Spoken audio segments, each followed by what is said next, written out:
All right, so I want to make sure we're clear here. Justification is not is he justified in the death of this young lady. Justification is the justified use of force. So I don't condone any of his actions before the shooting.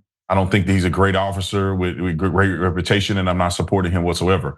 I'm saying that the use of force when she lunged at the police officers with the pot, the use of deadly force was appropriate and justified in that particular instance.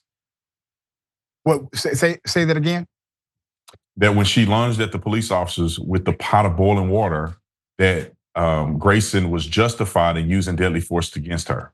Okay, so in your, I guess, estimation of what happened, she violently attacked the officer. No, I didn't say she violently attacked the officer. She picked up the pot and she threw it in the direction of both officers, and out of fear of serious bodily injury, which is a part of the statute requirement, they can utilize deadly force to deter that threat.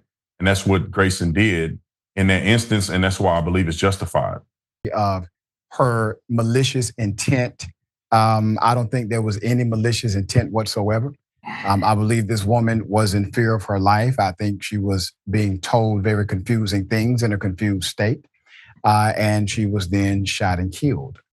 Well, I don't think that's gonna end up being relevant in this case, but I do think it was reprehensible for someone to speak like that. Why don't you think it's relevant in this case when it's already been deemed relevant?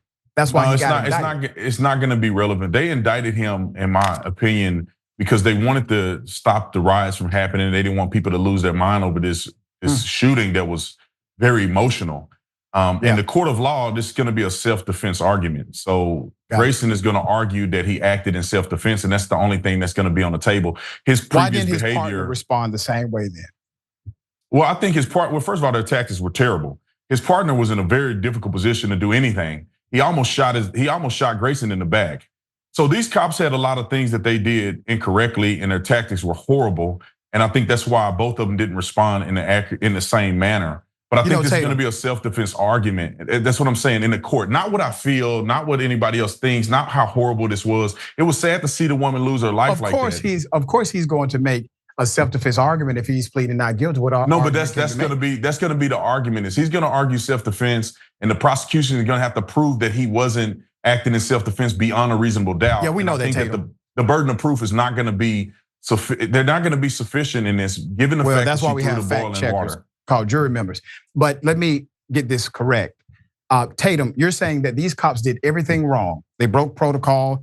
They are bad cops. You don't agree with their actions, but the only thing they got right was killing that woman. No, that's not what I'm saying whatsoever. That's basically what you're saying. I don't think that